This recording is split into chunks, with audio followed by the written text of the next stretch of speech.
चलिए अब आपको सीधे लिए चलते जहां पर केंद्रीय मंत्री अनुराग ठाकुर क्या कुछ कह रहे हैं, सुनिए। पर केवल 0.5% ब्याज लिया जाए, इसका प्रावधान भी भारत सरकार कराएगी। अब 45 गीगावाट की रूफटॉप सोलर की जो कैपेसिटी तैयार होगी, इसमें 30 गीगावाट की केवल रेजिडेंशियल एरिया में ही तैयार होगी। सो इससे जनरेट होने वाली सरप्लस बिजली को भी नेट मीटरिंग के आधार पर बाकियों को भी दिया जाएगा। इस स्कीम के क्रियान्वयन से देश में सोलर मैन्युफैक्चरिंग को, सप्लाई चेन को और इंस्टॉलेशन और ऑपरेशन मेंटेनेंस, इन सब में लगभग 17 लाख लोगों को सीधे तौर पर रोजगार के अवसर मिलेंगे। 17 लाख लोगों को सीधे रोजगार के अवसर, और इसमें देश में सोलर एनर्जी का इकोसिस्टम भी सुदृढ़ होगा। जो दूसरा विषय है वो कृषि से और खेती बाड़ी से जुड़ा हुआ है। और जब मैं कृषि की बात करता हूं तो खाद, यूरिया, इस सब का एक बहुत बड़ा महत्व है। अब पिछले कल ही जैसे माननीय प्रधानमंत्री जी ने हजारों नहीं करोड़ों किसानों को हजारों करोड़ रुपए की किश्त दी, और ये लगातार लगभग 3 लाख करोड़ रुपया भारत सरकार ने पीएम किसान सम्मान निधि से आज तक मदद की है। लेकिन एक मदद जो लगातार भारत सरकार करती रही वो ये भी है कि दुनिया भर में खाद, यूरिया के दाम कई गुना बढ़ गए, लेकिन मोदी जी ने कहा था किसान के ऊपर खाद और यूरिया के बढ़ते जो दाम दुनिया भर के हैं, उसका हिंदुस्तान के किसानों पर बोझ नहीं पड़ने देंगे। और लाखों करोड़ की सब्सिडी हमने पिछले कुछ सालों में दी।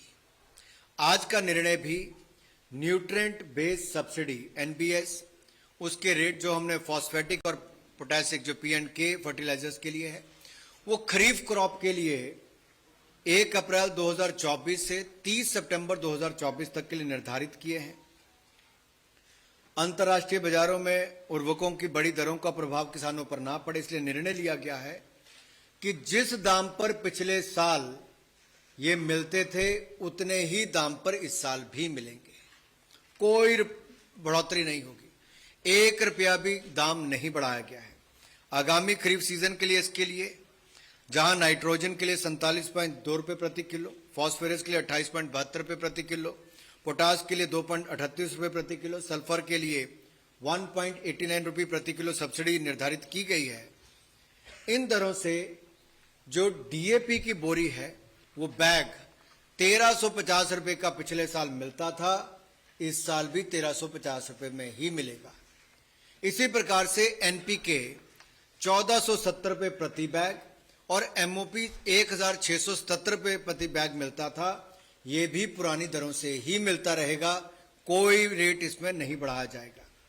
और जो सिंगल सुपर फॉस्फेट है एसएसपी, जो कि देश में उत्पादित होता है, इसको और बल मिले, डीएपी का विकल्प हो, इसके लिए जो ट्रांसपोर्टेशन सब्सिडी या फ्रेट सब्सिडी हम देते हैं वो जारी रखी जाएगी ताकि इसको भी और बल मिले।